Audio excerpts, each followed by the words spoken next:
Kulthum. There's a stain on my garment, dear Aisha, dear Aisha. There's a stain on my garment, dear Aisha, a stain. Tell me how did it get there, Muhammad, Muhammad? Tell me how did it get there, Muhammad? Tell me. Sexy slave girls, dear Aisha, dear Aisha, dear Aisha. Sexy slave girls, dear Aisha. I just lost control. There's Maria Al-Qibtiyya, Rayana bin Sayed, Ayman and others. You know I can't wait. But Bilal's calling Adhan, Muhammad, Muhammad. Now it's time for the salat, Muhammad, it's time. Then scrape it, dear Aisha, dear Aisha, dear Aisha. Then scrape it, dear Aisha, dear Aisha, scrape it. Sahih Muslim 572-3377, Surah 66, Al-Bukhari 232, Surah 424.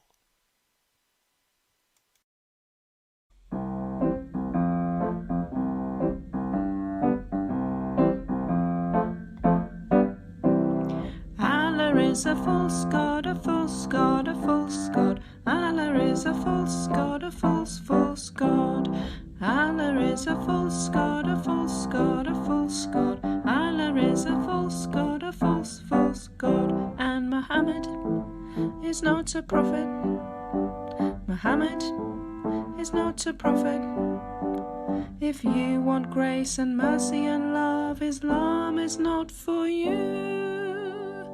But Jesus is the way, the truth, and the life. Jesus is the King of Kings who died to save us all. If you just repent and believe He took your sins on the cross, then mercy and grace, forgiveness and love, eternity can be yours. But Allah is a false god, a false god, a false god. Allah is a false god, a false god.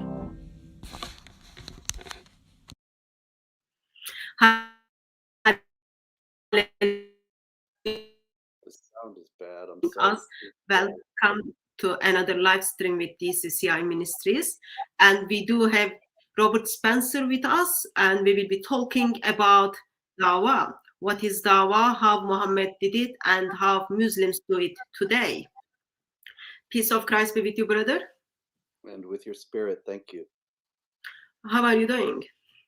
Oh, I'm doing much better this week. Thank you very much. I was a little under the weather the last few weeks and suddenly started to improve. So very glad we were able to do this today. And sorry about the cancellation before. Oh, it's fine. It's fine. Those things are happened. I'm grateful that Lord is healing you. I did make a video clips, your opening poems from from Jihad Watch, and some of you. If you find it offensive, it's too late for me to do anything about it now. But I'm not offended. But I'm just so grateful for the skills and gifts Lord has given to you. And thank you very much for serving us. Poet or possessed. That's a wonderful title. Just before we talk about what's happening in Dawa world, you based in the United States, and recently I come across with a news that a professor in North of America, she was fired for showing the drawing of Muhammad from Islamic tradition. Do you know anything about it? Is there anything you can update us or share your thoughts with us? It's a ridiculous story. The professor was teaching art history and showed a Shiite drawing of Muhammad that Sunnis consider offensive. And so a Muslim Brotherhood Sunni group started to complain that she had committed Islamophobia. And the administration of the university, very concerned about Islamophobia, immediately fired her and denounced Islamophobia. completely ignoring the fact that it was Muslims who made the image of Muhammad that she showed. It wasn't as if she was showing the Charlie Hebdo cartoons or something of that kind. She was showing images made by Muslims, but they were Shia, and the Sunnis complained. And so after that, there have been some positive developments. There are professors at this university who have actually called upon the president of the university to resign because of this and to uphold the freedom of expression. Now, I don't have any illusions that they would uphold the freedom of expression if she had shown a Charlie Hebdo cartoon or the winner of our Muhammad cartoon contest from Garland, Texas in 2015. But nonetheless, it's good to see that some people at the university are not buying the Islamophobia hoax and are complaining about it. And so we'll see if she actually does resign. But she has already backtracked and apologized for accusing the professor of Islamophobia. Those things are very common in UK. I am sorry to see and hear it is coming to US. Yes, it's very much here already. It's not as virulent here, but nonetheless, it's true already that if someone is accused of Islamophobia, then they can lose their job, they can be vilified and ostracized, suffer tremendous professional harm. And people like me and others who speak critically about Islam, there are most of the mainstream will have nothing to do with us because they're afraid of being accused of Islamophobia. Yeah, such a shame. The world came to be in the intention of just protecting Muslims, protecting Islam, not even Muslims in this occasion. Mm-hmm. Yes, indeed. So, dawa from time of Muhammad to today. Yes. My understanding is because Muhammad was like man of peace. Wherever he went and wherever his followers went, people were welcoming the invitation to Islam, which is believing one God alone. Therefore, people were of Muhammad, they are doing the same thing. They are spreading Islam by amazing arguments, and seems that it's working well because Muslims are apparently converting over 100,000 people each year. Is this true? No, none of it is true, of course, but you knew that already. That's what I hear from Muslims. Yes, of course. And they are making converts. There is dawa, but dawa historically has been based on threats, based on dimitude, on the subjugation of the non-Muslim, and the promise that if you do not accept Islam, then if you're a Jew or a Christian, you have to submit and you have to pay this tax and you have to accept all this discrimination and harassment. And if you are going to refuse that, then you can be killed. And so it's all based on a threat that you can get this so-called protection, but if you refuse it, then you'll be killed.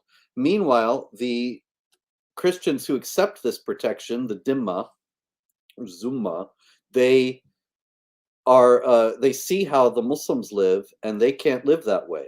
And they're impoverished, and the Muslims are wealthy, and they have to pay the tax, and the Muslims don't, and so on. And so many of them converted over the centuries because it was simply so much more comfortable to live as a Muslim. And so you have Egypt, for example, you have 99% Christian Egypt when the Muslims invaded, or the Arabs invaded. It wasn't really Muslims yet. And all those Christians, they didn't flee the country. They're still there. They're the Muslims. The 5 or 10% of the Egyptians who are Christians are the ones who have maintained their faith throughout all those centuries of persecution. But the dawa was not based on some wonderful arguments and the beauty of Islam. It was only that the Christians were so discriminated against and so impoverished that they converted in order to escape all that. And then they could live as Muslims, they could live a decent life. Now, of course, there are other considerations that led the Christians who remained Christian to not give up their faith. But that's how the dawa worked. It was not on the basis of apologetics or any kind of arguments. It was only on the basis of the brute strength and the boot on the face of the Christians. Thank you. And until Hatun comes back and fix her connection, we just want to ask you, for people who don't know this word dawa, what is this dawa?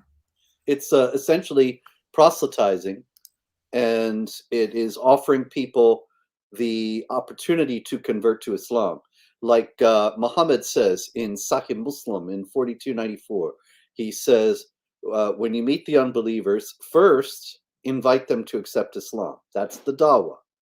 Then, if they refuse, invite them to pay the jizya. That's the dimitude that I was talking about, that renders the Christians or Jews or whoever second-class people who do not have the same rights as the Muslims and are on the lowest levels of society. They can't hold authority over Muslims, so they can't have any kind of job where they're the boss of anyone except fellow Jews or Christians. And so they're at the lowest levels of society, the lowest levels of the economy, and so on.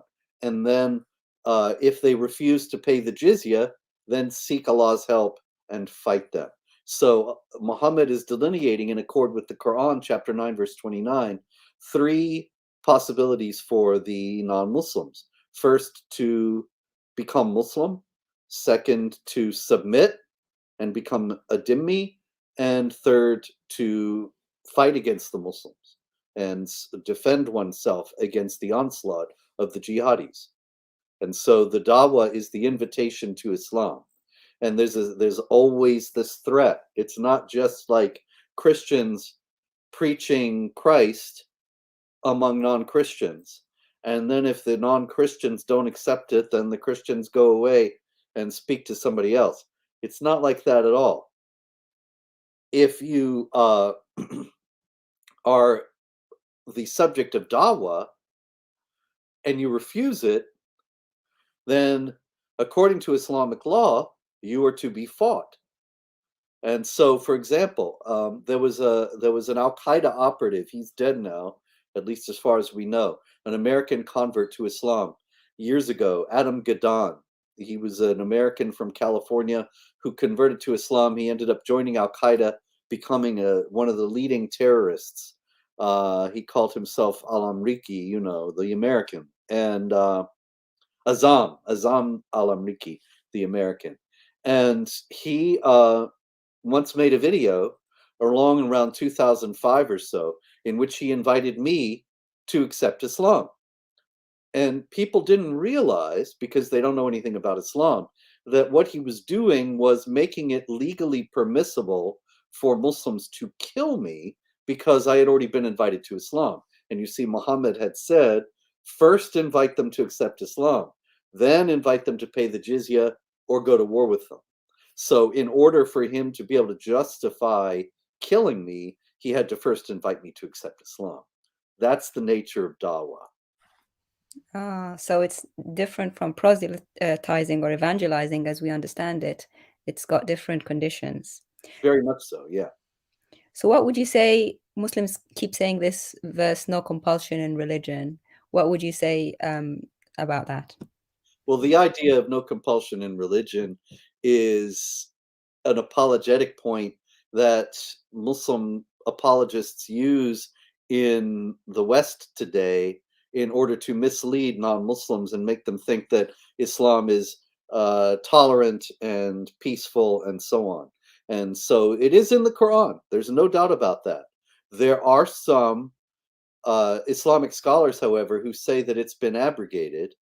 That is, it's been superseded by other passages that call upon Muslims to wage war. But the other aspect is that the compulsion is understood in a very different way from compulsion in the West.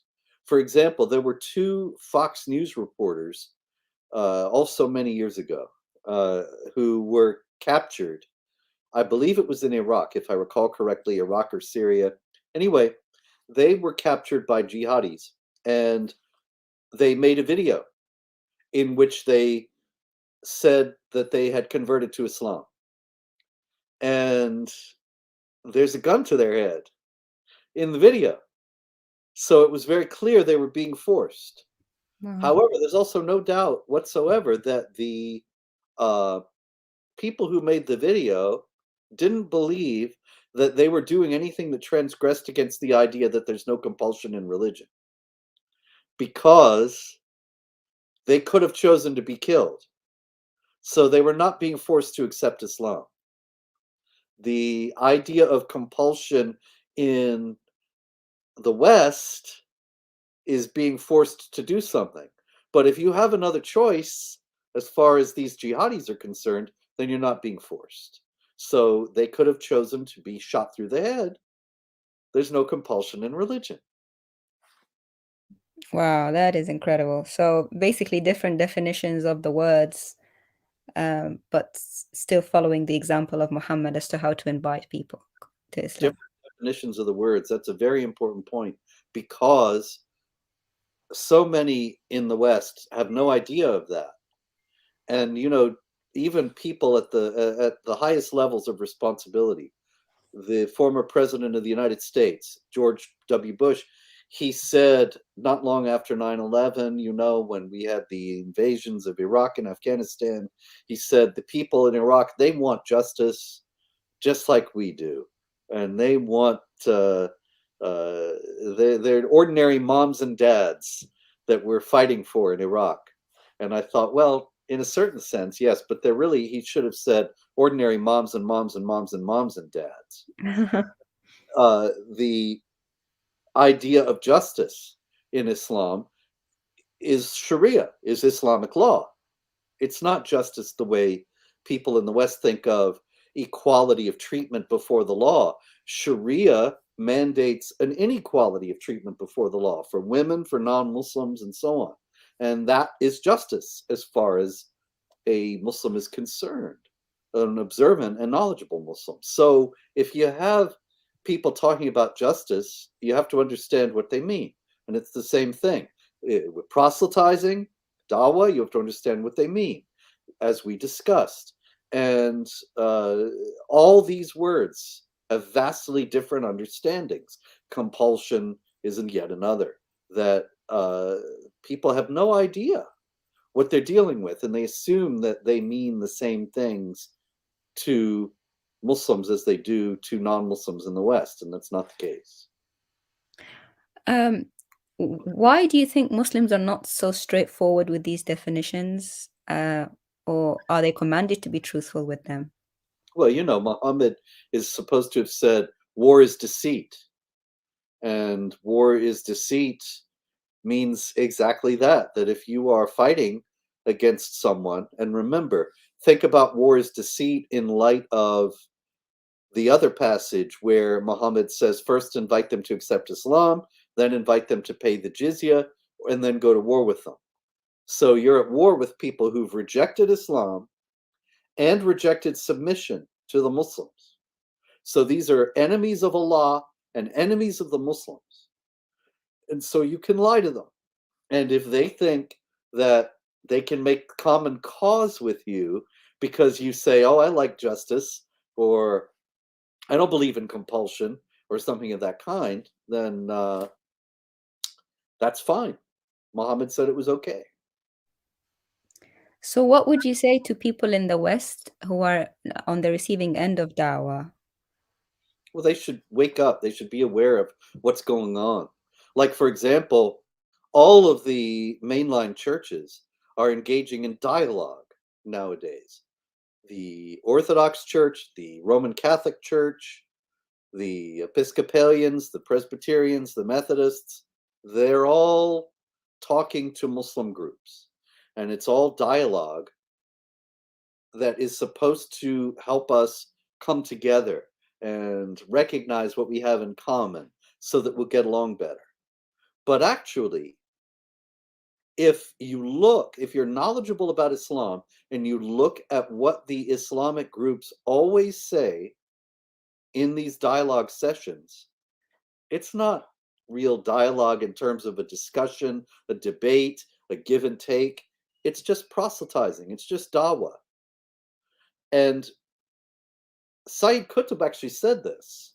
Sayyid Qutb, the Egyptian Muslim Brotherhood theorist and Islamic scholar, wrote a very lengthy multi-volume commentary on the Quran, Fizilal al-Quran, in the shade of the Quran, and he explains that interfaith dialogue, it's very important, he said, to build bridges with non-Muslims, but that the Muslims must understand it's a one-way bridge. The idea of the bridge is to get people to accept Islam and not to get the Muslims to move toward the non-Muslims. Now, see, in the churches, the people who are pursuing these dialogues, they think that the two groups are coming together. They think that there's some real meeting of the minds here. And they don't realize how they're being played because they don't know anything about Islam.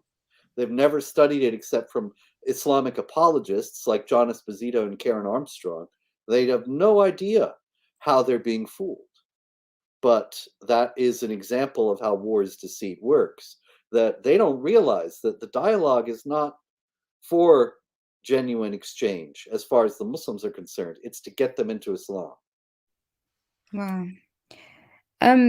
Are you aware of Muslims doing dawah in Muslim majority countries to minorities? And if so, how is it different from in the West? Yeah, there's a lot of that.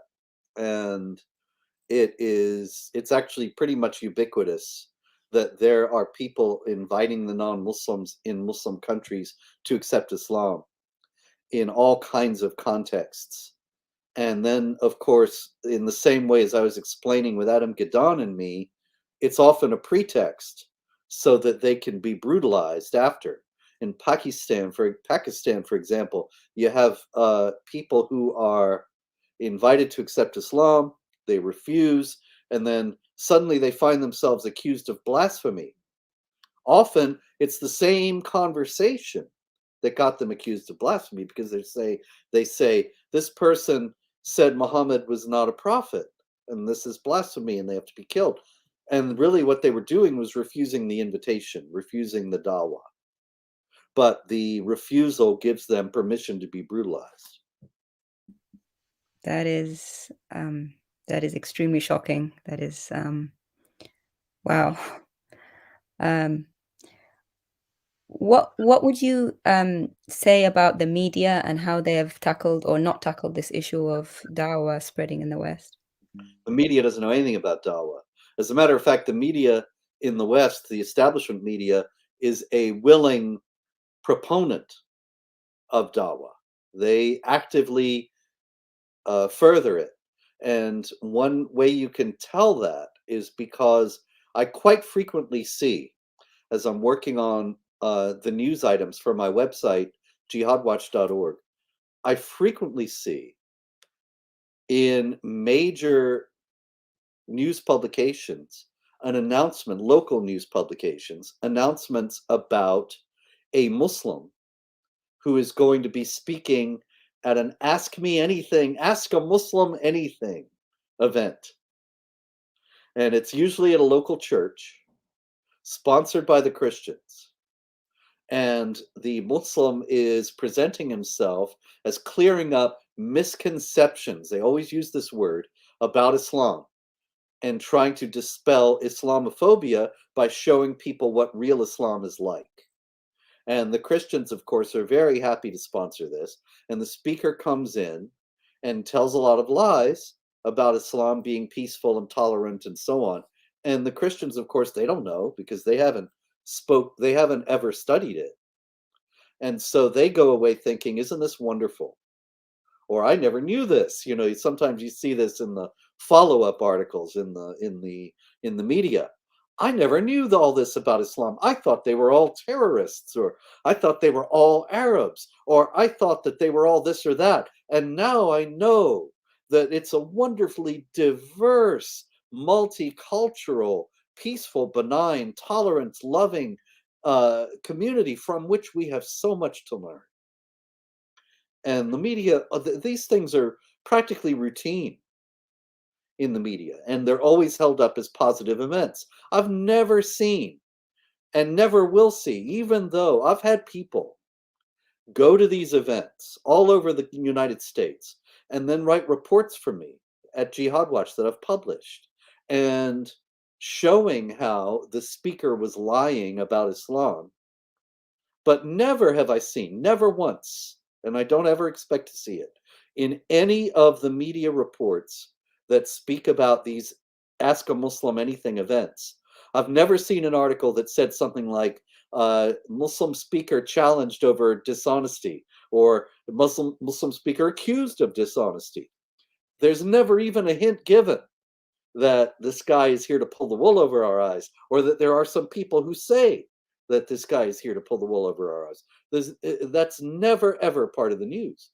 The news is only interested in showing that here is a Muslim who is performing outreach and taking care of making people realize how wonderful Islam really is. And why is that, do you think? Well, I think that they've been very skillfully played. That in America in particular, everyone's afraid of racism. Racism is the worst thing. To be a racist is the worst thing you can be. It's worse than being a murderer. It's worse than being a rapist. To be a racist, there's nothing worse in terms of social opprobrium. And the Islamic groups in the West and their allies on the left have very skillfully portrayed any criticism of Islam, opposition to jihad violence, opposition to Sharia oppression of women, as racist. Even though there are Muslims of all races and jihadis of all races, they have given the impression, and most Americans think this, that most Americans are white, most Muslims are brown. I'm not even sure this is actually true, but that's the idea. And therefore, these people are racists, and they are to be excoriated. And so the media, they're very afraid. They play the game. They follow all these rules that the left has set out, and they're bought and paid for in doing that. And so the guy comes along and he's spreading lies, but he's doing dawa, and that's great. And then the people who are raising any questions about him, well, they're racists. How do they know? They asked the dawa guy, and he told them. And so they don't have any patience for that, and they just get no play in the media whatsoever.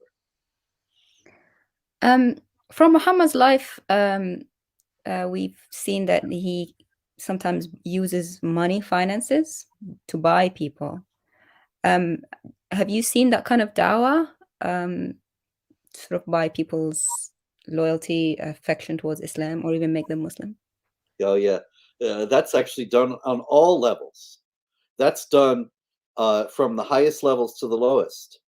So in very poor areas, particularly in Africa, but also in Asia, you have Muslims offering cash inducements to the converts, to people who convert to Islam.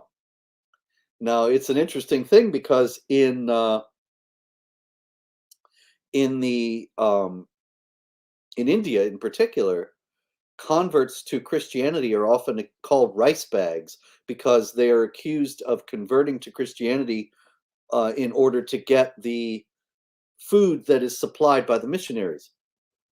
Now, whether or not that's true, it's much more true in an Islamic context. And yet Islam has a very careful eye for public relations, and you never see the stories get out. But in firsthand accounts that I have received from converts or people who were offered to convert to Islam, it's often done with financial inducements. And then there are much more sophisticated ways to do this. in other contexts. For example, it was revealed a few years ago that some Western media outlets were paid for favorable coverage of various stories. And Wow. I thought when I saw that, well, uh, Saudi Arabia and Qatar and all these other places have so much money. I Yes. wouldn't be in the least surprised if they had bought reporters. And Prince Al-Walid bin Talal, who is a Saudi prince, he has spent millions upon millions of dollars donating to American universities. And so Georgetown University in Washington, D.C.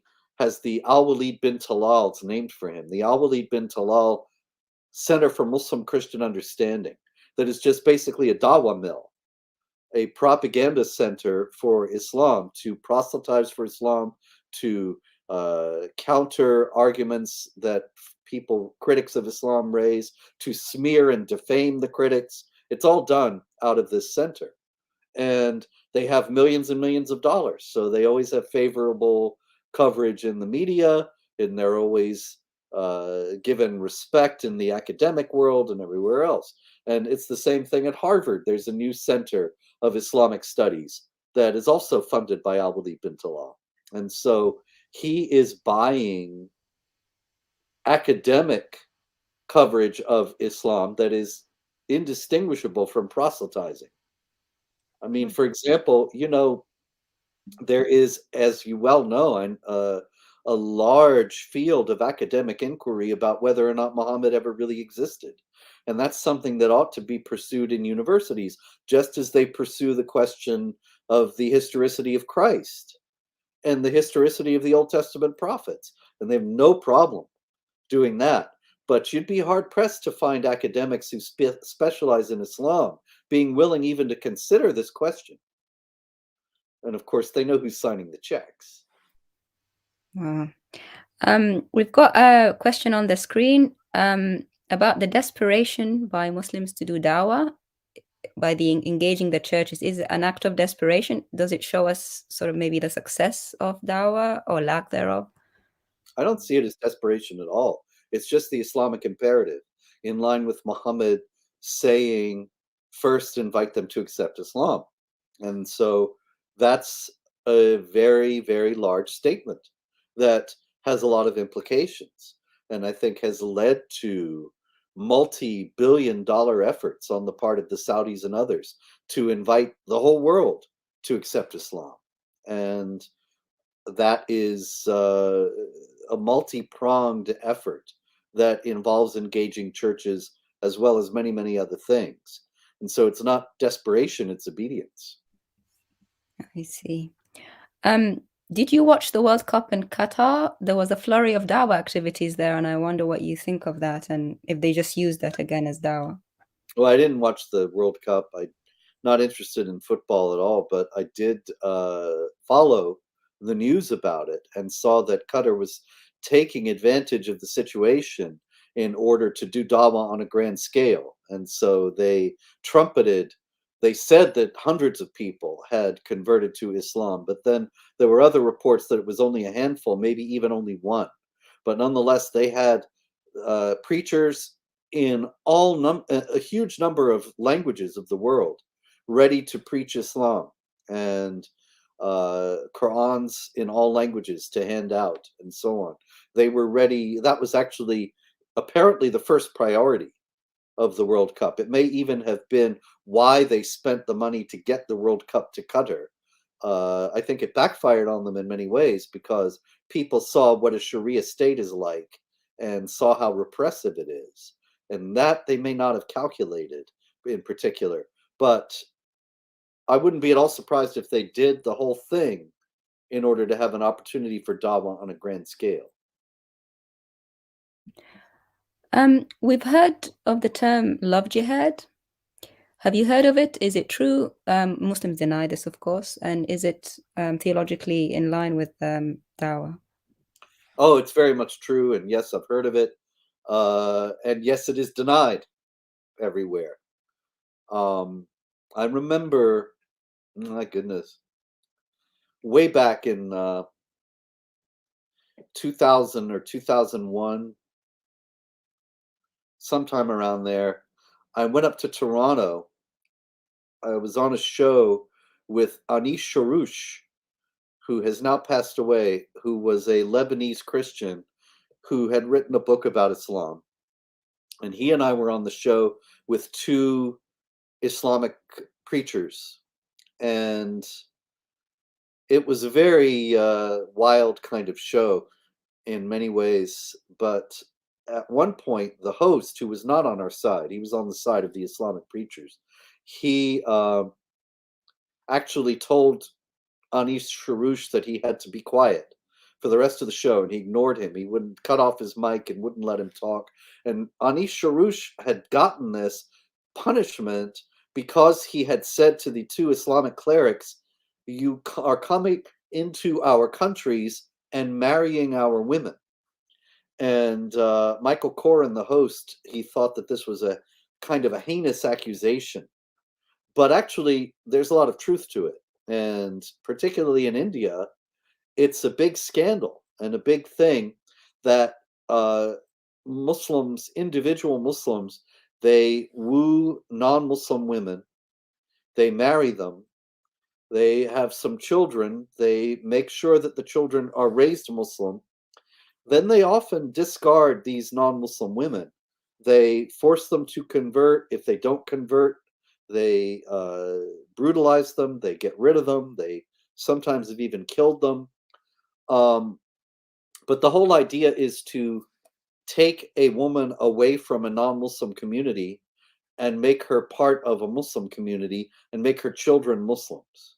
That's the whole idea. The whole idea of love jihad, in other words, is to expand the Muslim community at the expense of the non-Muslim community, so that the Muslim community is always growing and the non-Muslim community is always contracting. And so Amina and Sarah Saeed were two girls in Texas in 2008. And they were murdered by their father, Yasser Saeed, who was from Egypt, because they had non-Muslim boyfriends. Now, their mother was a non-Muslim woman from Texas. And Yasser Saeed had gone to Texas, and he had wooed her and married her, and he had these two daughters and a son, and they were all Muslims. They were raised Muslim. And then ultimately the daughters were honor killed because they were dating non-Muslims. But that was a classic example of how the love jihad works, that whatever community Patricia Saeed had been in before she married Yasser, she was not a Muslim. She was taken out of that, so her children didn't grow up in that community. They didn't end up being raised as Christians. They were raised as Muslims. And in India, the Muslim men marry Hindu women, and then sometimes they even pretend to be Hindus and then marry the Hindu woman and then reveal that they're Muslims. And then they take the children away and divorce the woman, or they force her to accept that the children are going to be raised as Muslims, and so on. Because here again, the idea is to increase the Muslim community at the expense of the Hindu community. So obviously we need, the non-Muslim community need to be aware of these tactics, that it's not, I feel, theological reasons rather than love or other reasons. Well, you're quite right. They need to be aware, but they're not going to be aware for the most part. Some people will wake up, but the non-Muslims in the West generally think it's Islamophobic to talk that way. That if they heard what I just said all about love jihad and Anish Sharouche, they would side with Coren and say, yeah, that's a terrible thing to say. How could you make such an accusation? And you could show example after example of it happening, and they won't be convinced because they've been thoroughly indoctrinated with the idea that all this is Islamophobic to discuss. Hatun tells me that Muslim countries like Turkey and others support building of mosques in the West, and even in places like Africa and China. What are your thoughts on Muslims building mosques excessively in the West, and what should we do about it? The Saudis were doing it for years. But the Saudis now are changing and trying to diversify their economy in view of the idea that oil will be no longer such an important commodity in a few years. And so they've toned down the dawa to a tremendous degree. But Turkey is moving in the other direction and is re-Islamizing. Recep Tayyip Erdogan wants to restore the caliphate and the Ottoman caliphate. And so he's spending money to build mosques all over the United States. And the thing about these mosques, is that all over the country, they're huge mosques. They're massive. If you can drive in Michigan, in the Detroit area, and you see this grand, magnificent mosque. And in the Detroit area, there might be enough people to fill it. But in a lot of these mosques, these are big empty buildings, and they're supporting only a handful of people, a small number of people. The idea is to give the Americans, the non-Muslims, an impression of a tremendous presence, that we are here to stay, and we're going to grow. And so it's very important that the mosques be large, even larger than the communities that they're built for, because they want to, in the first place, have room for all the people who are going to convert in the future, and to show the Americans that they are planning to have massive congregations in the future. If Muslims are allowed to lie to further their dawah, and as you've said, people are indoctrinated to believe them and not challenge, then what is the best way to expose it without being shut down and, fought and, not believed, in your opinion? Well, people aren't really rational and they aren't convinced by arguments, but the only thing I know to do, nonetheless, is to just keep on showing evidence of it. That when someone is lying, you have to be ready, have screenshots or whatever or video clips, whatever the context is, to show that this person is lying. And some people will wake up when they're confronted with the evidence. But we have to always be ready to document these things and not just throw out vague accusations that somebody is lying or that these things are not being done honestly, but be able to show it. And then some people will see it. And I assume that's how you believe Christians should also approach it. I mean, is there something more we can do as Christians? Well, yes, there's a great deal more, but we're dealing with a situation in which the Christians are asleep. So we have to wake up our fellow Christians to the need to do this, to the dangers of the dialogue, to the ultimate agenda of the Muslims that they're dealing with in the dialogue, to try to show them that they're being naive and that they should not be pursuing these kinds of discussions with Muslims, or at least if they are going to pursue them, that they should be aware of what the agenda is on the Muslim side. And so here again, it's just a matter of continuing to tell the truth, continuing to document these things. Like, for example, there was the Common Word Initiative. It might even still be going on as far as I know, but it was a few years back, there was a call by a large number of Muslim scholars from around the world. They wrote a letter to the Pope and to the heads of the other churches, as many as they could find. And they addressed this beautiful letter to them. And the title of this, the Common Word Initiative, comes from the Quran, chapter 5, where it says, "Say to the unbelievers, let us come to a common word between us and you." And that's what it was headed.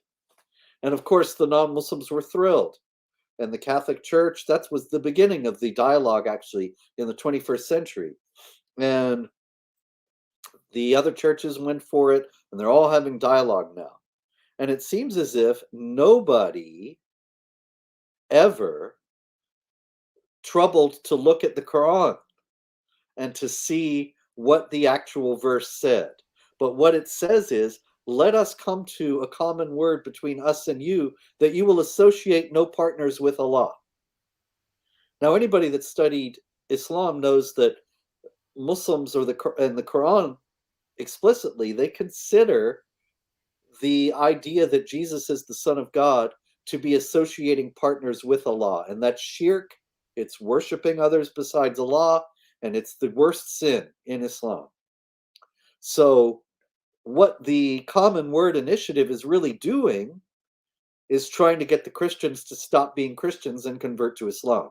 But because nobody even bothered to look at the Quran verse that was the basis of the title and the epigraph of the whole initiative, nobody knew that. And so I did my best to call attention to it. And of course, people have already decided what they think I am. And so other people have to take up that kind of effort as well. Amen. We got a question along the same vein. What sources would be good to have ready when challenged on the street about discrimination of dhimmis in Islamic history? Well, if you'll forgive me, you should get my book, The History of Jihad, because the history of jihad shows the discrimination of dhimmis in Islamic history. And see, people don't know the history of Islam. And this is a big gap in our dealings with Muslims in the West, because most of the time when you have Christians who are dealing with Islam, they study the Quran and they study the life of Muhammad as set out in the Hadith and the Sirah. And that's it. And so what about after Muhammad? What happened between then and now? Most people have no idea. And so I wrote The History of Jihad precisely to supply that lack. And the Islamic apologists have no response to this. There's a guy who said, I'm going to respond to Spencer's History of Jihad. And a lot of chest thumping and a lot of bragging about how he was going to destroy my arguments. And he made a video about the chapter on the Quran and the chapter on Muhammad. And they were ridiculous videos, but then he stopped. He didn't do anything about the chapters about 14 centuries of Islamic history. They have no response to this, because it's unmistakable when you see what happened in history that Muslims understood the Quran and Islam in the way that we say that they did, and not in the way that Islamic apologists in the West say. And so they have nothing to say to it. Indeed. We have another question. You mentioned before about compulsion and how it can mean different things to Muslims, and you mentioned a story where obviously someone was being compelled by force. Here, what is compulsion then to them? Do we have a definition for it? Excuse me. I don't know. Let's see. What would compulsion be? Okay, if they hold a gun to your head, that's not compulsion, as I explained earlier. All right. So what? That's a good question. You got me. I'm rarely stumped, but I got to say, what would compulsion be? I should ask some of those Islamic apologists online, or look at Islam Q&A or something. But I don't know. I guess it would be not offering any choice. And so you just kill them. Then I guess they're Yeah. compelled. Thank you. Do you have any comments on Rasmus Paludan burning Qurans in Sweden and Denmark? Yeah, well, I've talked a lot about that. Talked about that at great length on Wednesday on This Week in Jihad with David Wood, and you can find that on my channel on YouTube, Jihad Watch Video. The thing about the response from the West, from the UN condemned Rasmus Paludan, and the Alliance of Civilizations, a UN agency, Miguel Ángel Moratinos, the head of the Alliance of Civilizations, he said, we believe that freedom of expression is a basic human right, but you shouldn't gratuitously insult Muslims. And I think, I bet Miguel Ángel Moratinos, if there were somebody in front of him burning a Bible, he would say, this is an important aspect of freedom of expression, and we have to uphold this chap's right to do this. What Miguel Angel Moratinos was doing was bowing to violent intimidation. He is saying that because Muslims say they will kill us if we burn the Quran, we must never burn the Quran. That's really what he's saying, because we know he wouldn't care if people burn the Bible or the Talmud or whatever, because he knows that the Jews and Christians won't be violent as a result. His respect, in other words, for Islam is all just a kowtowing to terrorism. And we must never kowtow to violent intimidation, because that will only invite more of it and encourage the Muslims to think we can get what we want from them by threatening to kill them. So let's threaten to kill them some more. Amazing. What is your opinion on interfaith dialogue? You mentioned it already. Is it a fruitful thing for people to continue to do? Oh, I think it's completely useless. I think I've made that clear, but I can say one other thing about it. It inhibits the Christians from speaking about Islam in a critical manner. And that may be the worst part of it, because they think they'll harm the dialogue. For example, I was invited to speak about 10 years ago at a Roman Catholic conference.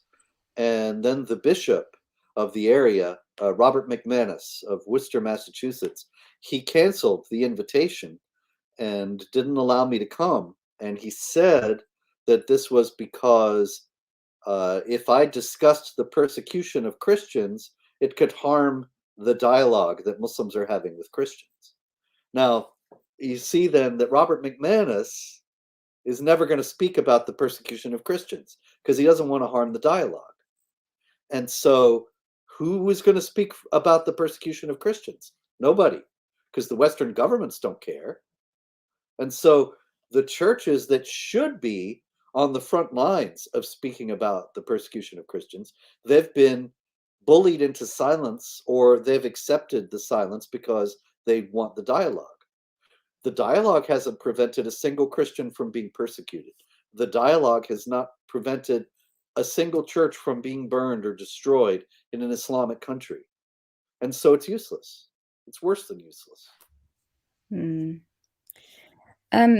Last question for you. How do you see the future in terms of the dawa? Is it on its way out? Is it something that that can be overcome now? We're only going to get more, because the left is in charge everywhere and they love it. The left loves Islam because Islam is inherently authoritarian, and Muslims are told by Muhammad, obey your ruler, even if he's an Ethiopian with a head like a raisin. That's a racist statement, but I think even more importantly, it's a statement saying, obey the ruler, no matter what. And so the left, that's authoritarians, they love that. And so they've chosen Islam to be the religion that they favor, and there's going to be a lot more dawah. So we need to be prepared. Indeed, in every way.